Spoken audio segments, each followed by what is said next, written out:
জন্য আল্লাহর নবী বলেন, তুমি যদি ওই কবরের মধ্যে সুখে শান্তিতে থাকতে চাও, ওই কবরের আযাব থেকে যদি তুমি বাঁচতে চাও, আমার উম্মতেরা দুনিয়ায় 4 কাজ বেশি বেশি করো আর 4টা কাজ ছেড়ে দাও। ভালো করে শুনুন, গুরুত্বপূর্ণ কথা। কবরের আযাব থেকে যে আমরা বাঁচতে চাই না ইনশাআল্লাহ। যে চুরি করি, বাটপারি করি, সিটারি করি, নামাজ পড়ি না, গুনাহ করি, সেও তো কবরের আযাব থেকে বাঁচতে চায়। অর্থাৎ সবাই চাই কবরের ভিতরে যায় না কিন্তু শান্তিতে থাকতে পারি।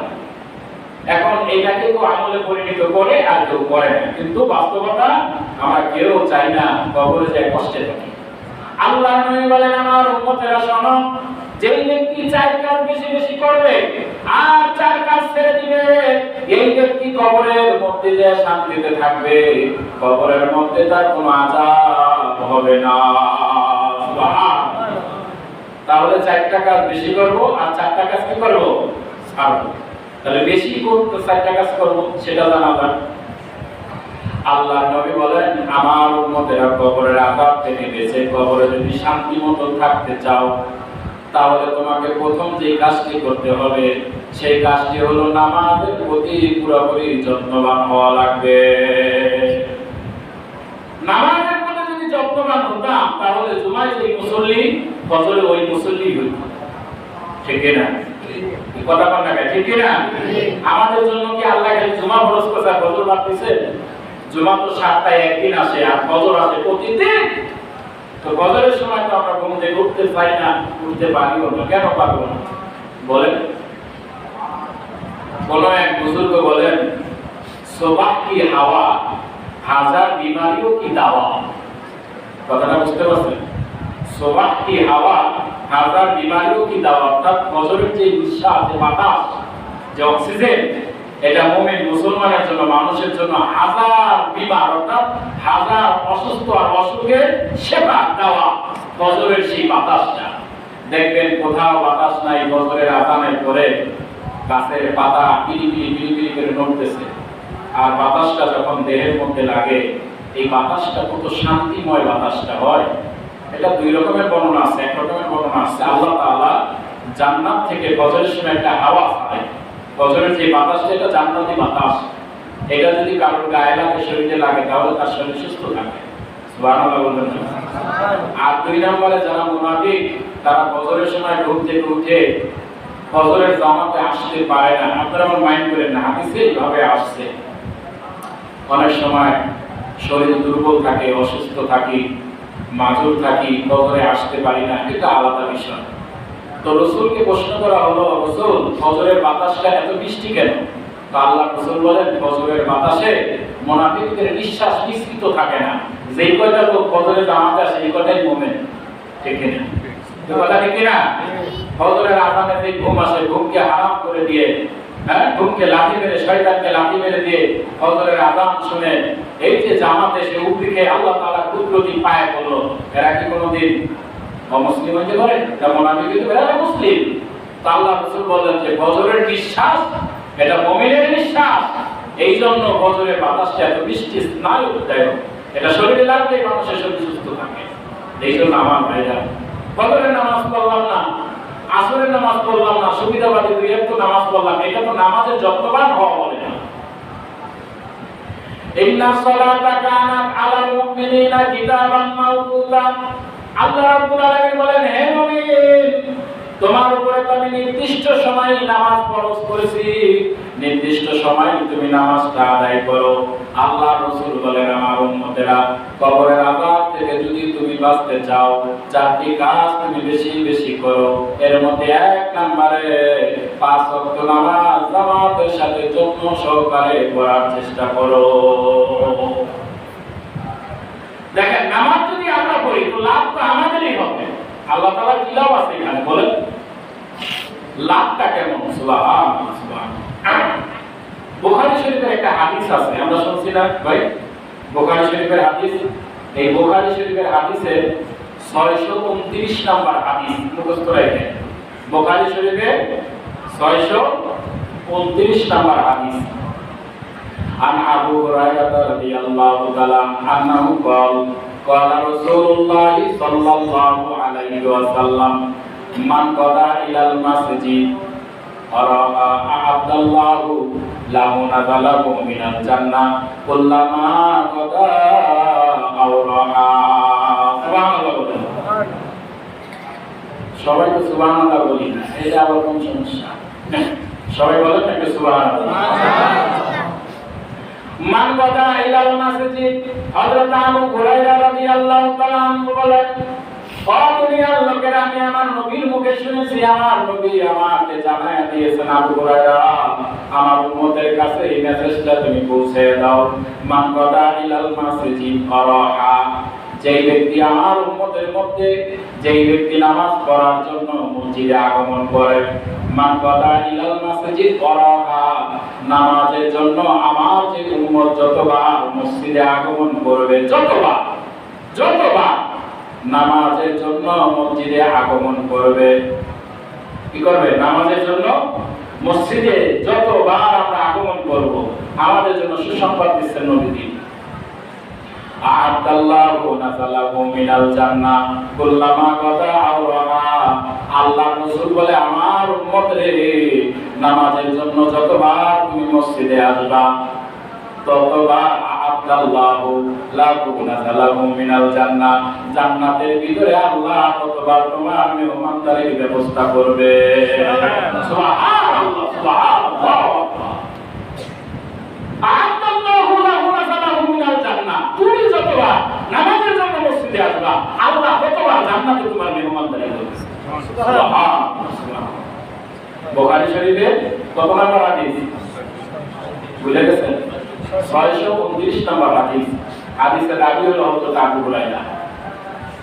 তাহলে আমার ভাইরা দেখেন, অন্য হাদিসের মধ্যে আসছে, আমার কোন উম্মত রাতের অন্ধকারে মসজিদের দিকে নামাজের জন্য আসতেছে, কিন্তু অন্ধকারে তার আসতে কষ্ট হয়, আল্লাহ রাব্বুল আলামিন এই জন্য এই উসিলায় কবরের মধ্যে যাওয়ার সঙ্গে সঙ্গে আল্লাহর একটা নূরের আলো তার কবরের মধ্যে জ্বালায় দিবে, এবং হাসরের ময়দানে তাকে অন্ধকারে মসজিদে আসার জন্য, সে যে কষ্ট করে অন্ধকারের মধ্যে হেঁটে হেঁটে আসছে, কবরের সময় অন্ধকার থাকে না, এই কষ্ট করে অন্ধকারে মসজিদে আসছে, আল্লাহ রাব্বুল আলামিন তার উপর খুশি হইয়া তাকে হাসরের ময়দানে এমন একটা নূর দান করা হবে, ওই নূরের মাধ্যমে হাসরের ময়দান বাড়ি দিয়ে সে জান্নাতে পৌঁছে যাবে। তাহলে নামাজ পড়ার জন্য কোথায় আসবো আমরা? যারা আমরা পুরুষ আছি, কোথায় আসবো? মসজিদে আসবো। আর আমাদের যাদের মা বোনরা আছে, ঘরের অন্ধকারে নির্জন স্থানে যত নির্জনে নামাজ পড়বে, মা বোনেরা তত সওয়াব পাবে। আর আমরা যারা পুরুষ আছি, পালে ফরজ হয়েছে নামাজ, তাদের জন্য মসজিদেই আসতে হবে, যদি কোনো অসুবিধা কোনো ওজোর না থাকে। তাহলে দেখেন নামাজের আমলে কি বরকত। নামাজের আমলে তুমি মসজিদে আসো, তা আল্লাহ জান্নাতে তোমার মেহমানদারি করবে। সুবহানাল্লাহ।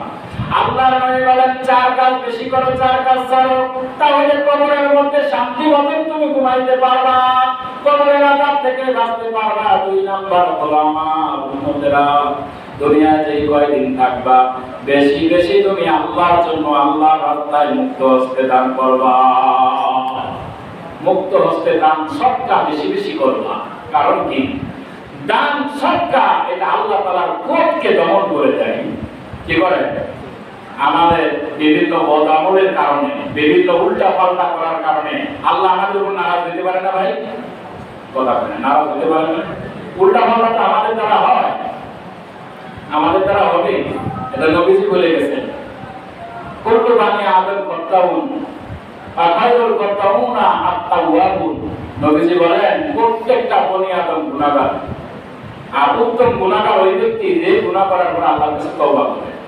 সুবহানাল্লাহ, ঠিক না? তাহলে উল্টা পাল্টা আমাদের দ্বারা হয় স্বাভাবিক। আমাদের কোন অন্যায় দ্বারা, অপরাধের দ্বারা যদি আল্লাহ নারাজ হয়ে থাকে, আর এই বান্দা যদি আল্লাহর রাস্তায় কষ্টের হালাল কামাই থেকে দান সদকা করে আল্লাহর রাস্তায় দেয়, আল্লাহর রাসূল হাদিস বলেছেন, বুখারী মুসলিমের হাদিস, as-সাকিউ হাবিবুল্লাহ ওয়ালাউ কানা ফাসিকা। যে ব্যক্তি ফাসিক, তার উপর আল্লাহ লানত বর্ষণ করে। ঠিক না? আল্লাহ তাআলা তার উপর সর্বদাই নারাজ থাকে। আল্লাহর নবী বলেন, আমার উম্মতেরা শোনো, আস-সাকিউ হাবিবুল্লাহ ওয়ালাউ কানা ফাসিকান, যেই ব্যক্তি ফাসিক সে তো আল্লাহর দুশমন। ওই ফাসিক ব্যক্তি যদি বেশি বেশি আল্লাহর রাস্তায় দান করে, তার দানের বরকতে আল্লাহ পাক রব্বুল আলামিন তাকে বন্ধু হিসাবে গ্রহণ করে নেয়।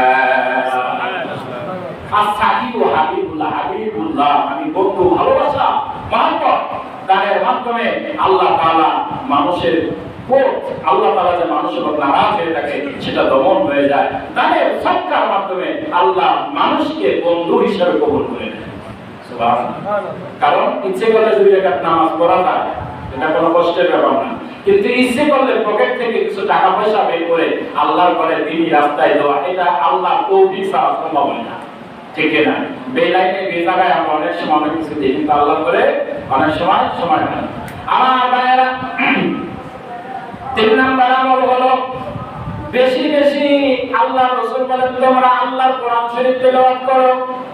কবরের আযাব থেকে যদি বাঁচতে চাও তাহলে আর উম্মতরা বেশি বেশি আল্লাহর কোরআন তেলাওয়াত করো। কোরআন তেলাওয়াতের মাধ্যমে আল্লাহ কবরের আযাবগুলি তোমাকে maaf করে দিবেন। অনেক মানুষ আছে আমাদের সমাজে যে কোরআন শরীফ তেলাওয়াত করতে পারতাম, কিন্তু এখন না করতে না করতে কোরআন শরীফ ভুলেই গেছি। আসলে এরকমের অনেক আছে। আবার অনেকে এখন আমি আগের মতো শুদ্ধ করে পড়তেও পারি না। এরকম যদি হয় আপনার অবস্থা বেশি ভালো না। যারা কোরআন শরীফ শিখে ভুলে গেছেন না পড়ে, অবস্থা কিন্তু বেশি ভালো না। তাড়াতাড়ি আবার সুন্দর করে শেখার চেষ্টা করুন। আমার ভাইরা, আল্লাহর নবী বলেন ইন্নাল্লাযী লাইসা ফী জাওফিহি শাইউন মিনাল কুরআনি কাল বাইতিল খরিব। কি বলছেন? ইন্নাল্লাযী লাইসা ফী জাওফিহি শাইউন মিনাল কুরআন কাল বাইতিল খরিব। যেই সিনার মধ্যে আল্লাহর কোরআন নাই, যেই দিলের মধ্যে আল্লাহর কোরআন নাই, ওই দিলটা হলো বিরানবিহীন ঘর।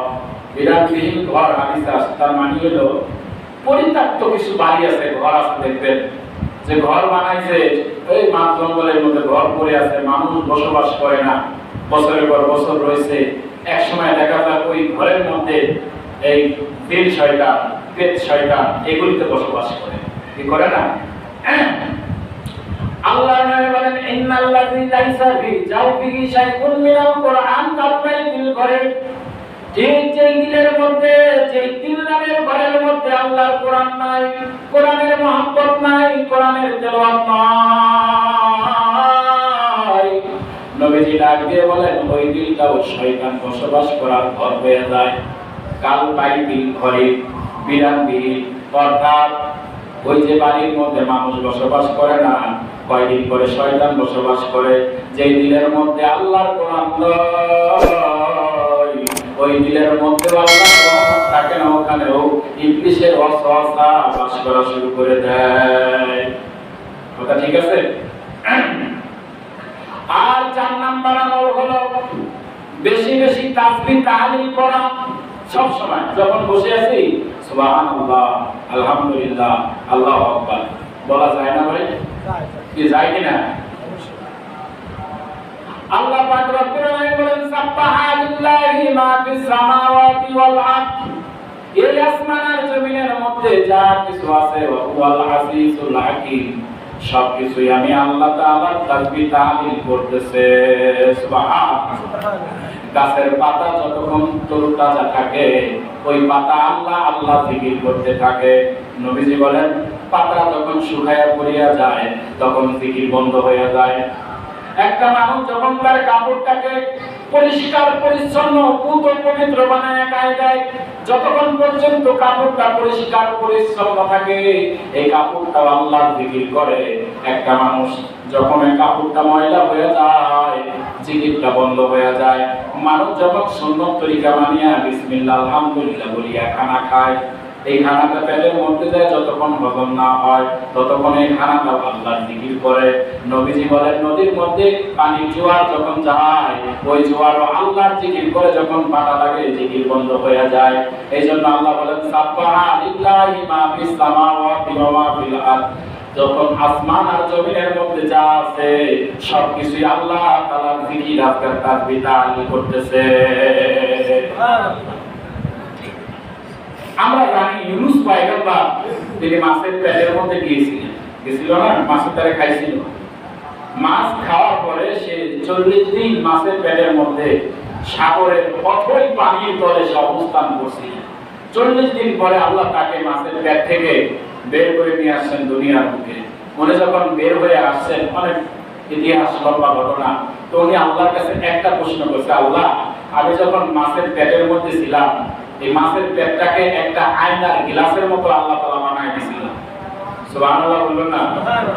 যে ইউনূস পয়গম্বর 40 দিন সাগরের তলে মাছ ঘুরতে পারেনি আর খালি সব দেখছে, আয়নার মতো চকচকা। হ্যাঁ, ইউনূস পয়গম্বর 40 দিন পরে যখন দুনিয়ায় আসলেন,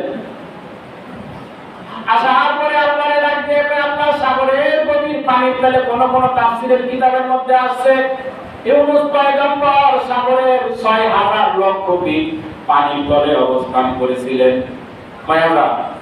6000 লক্ষ ফিট পানির গভীরে ছিলেন ইউনূস আলাইহিস সালাম। 40 দিন পর যখন দুনিয়ায় আসলেন বলতেছেন, আল্লাহ সব দেখলাম, সব বুঝলাম, কিন্তু একটা জিনিস এখনো আমার বুঝে আসে নাই। আল্লাহ কয় কি জিনিস? ও রব্বুল আলামিন, যতদিন আমি সাগরের তলে মাছের পেটের মধ্যে ছিলাম, আমি বিভিন্ন সময় বিভিন্ন জায়গায় যখন মাছের পেটের মধ্যে করে যাইতাম, আমার কানের মধ্যে একটা গুনগুন গুনগুন আওয়াজ আসতো। ও আল্লাহ, অনেক চেষ্টা করেছি এই আওয়াজটা কিসের ধরার জন্য, বোঝার জন্য, কিন্তু আজ পর্যন্ত এই আওয়াজটা কি এটার হাকিকত আমি পাই না। আল্লাহ ডাক দিয়া কয়, ইউনূস পয়গম্বর, ওই আওয়াজটা আর কিছুই না, সাগরের গভীর পানির তলে আমি যে হাজার হাজার লক্ষ লক্ষ জীবজন্তু প্রাণী সৃষ্টি করেছি, তারা প্রত্যেকে যার যার মাতৃত্ব ভাষা দিয়া আমি আল্লাহর জিকির করত, তাসবিহ তাহলিল করত, ওই আওয়াজটাই তোমার কান স্পর্শ করেছে। সুবহানাল্লাহ। সাবহানাল্লাহি মা ফিস সামাওয়াতি ওয়া মা ফিল আরদ। আসমান এবং জমিনের মধ্যে যা আছে সব কিছু আল্লাহ তাআলার জিকির। কিন্তু আমরা মানুষ, আমরা জিকির করতে চাই না, তাসবিহ তাহলিল করতে সহজে চাই না। আল্লাহ রাব্বুল আলামিন বলেন, হে বান্দা দেখো, যে জিনিসটা আমার কাছে যত দামি, ওই জিনিসটা আমি তোমার জন্য তত সহজ করে দিয়েছি। সুবহানাল্লাহ বলুন। সুবহানাল্লাহ। আমার ভাইরা, নামাজ পড়তে গেলে নামাজের বাইরে 7 ফরজ, ভিতরে 6 ফরজ। ফরজ কয়টা? কথা বলেন, কয় ফরজ? 13 ফরজের 1 ফরজ ছুটলে কি আপনার নামাজ হবে? কথা বলেন। তারপরে নামাজ ভঙ্গের 19টা কারণ আছে, একটা কারণ যদি হয়ে যায় নামাজ শেষ, ঠিক না? 2 রাকাত নামাজের মধ্যে 60টা মাসালা আছে। নামাজ পড়তে গেলে উপস্থিতি হওয়া লাগবে, নামাজ পড়তে গেলে জায়গা পাক হওয়া লাগবে, নামাজ পড়তে গেলে কাপড় পাক হওয়া লাগবে, নামাজ পড়তে গেলে নিয়ত পাকাপোক্ত করা লাগবে, ইত্যাদি ইত্যাদি অনেক মাসলা মাসাইল। তারপরে সেই নামাজ, ঠিক না? তারপরে আসেন দেখেন রোজা। রোজা যদি আমরা রাখতে যাই কত নিষেধ আছে। পায়েসা কথা বলা যাবে না, রোজা রাখা কিছু খাওয়া যাবে না, আজানের ফজরের আজানের পরে খাওয়া যাবে না, সন্ধ্যার আজানের আগে ইফতার মুখে দেওয়া যাবে না, অনেক শর্ত, ঠিক না? তারপরে সেই রোজা। এইবারে প্রত্যেকটা ইবাদতের মধ্যে শর্ত আছে, অর্থ আছে, অনেক নিয়ম কানুন আছে। কিন্তু আল্লাহ রাব্বুল আলামিন বলেন, বান্দারে আমার জিকিরটা এত দামি, তাসবিহ তাহলিল এত দামি, এই জিকিরের বেলায় আমি কোনো শর্ত রাখি নাই, পক্ষ রাখি নাই, পূর্ব পশ্চিম রাখি নাই। তোমার ওযু নাই, তুমি মুখ দিয়ে আল্লাহর জিকির করো, করতে থাকো, সওয়াব হবে। তুমি পূর্ব দিক আসো, পশ্চিম দিক লাগবে না, জবান দিয়ে জিকির করতে থাকলে তোমার সওয়াব হইতে থাকবে। তুমি হাতে কাজ করতেছো, মুখে আল্লাহর নাম নাও, সওয়াব হবে। আল্লাহ রাব্বুল আলামিন বলেন, জিকিরটা আমার কাছে এত দামি, এই জন্য আমি এটাকে এত সহজ করে দিলাম। ওযু লাগে না, অর্থ লাগে না, পাক পবিত্রতা লাগে না, যে কোনো হালতে, যে কোনো অবস্থায় তুমি আল্লাহ তাআলার তাসবিহ তাহলিল করতে পারো। তবে যখন ইস্তেনজার ভিতরে যাবা, যদি শরীর যে গোসল না করলে শরীর পাক হয় না, এমন অবস্থায় জোরে না, হ্যাঁ ফরজ গোসল অবস্থায় জিকির করা যাবে, কোরআন তেলাওয়াত করা যাবে না। আর ইস্তেনজার ভিতরে মনে মনে আল্লাহর জিকির করা যাবে, উচ্চ স্বরে করা যাবে না। আর বাকি সব জায়গায় জিকির চলবে। তাহলে মূল কথায় আমরা আসি, আল্লাহ রাসূল বললেন 4 কাজ বেশি করো আর 4 কাজ ছাড়ো। তাহলে এই 8টা আমলের দ্বারা তুমি কবরের মধ্যে শান্তি মতো ঘুমাইতে পারবা। তোমার এই 8টা আমল যদি পুক্ত হয়, 4 কাজ বেশি করো 4 কাজ ছাড়ো, তাহলে তুমি কবরের মধ্যে এসে শান্তিতে থাকতে পারবা। তাহলে আমরা জানতে পারলাম যে 4টি কাজ বেশি বেশি করব।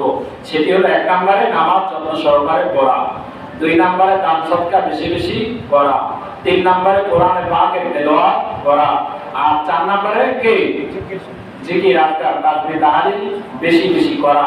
এই 4টি কাজ যদি আমরা বেশি করতে পারি, তাহলে কবরের মধ্যে এই 4 আমলের বিনিময়ে আল্লাহ তাআলা আমাদেরকে কোনো আযাব দিবেন না।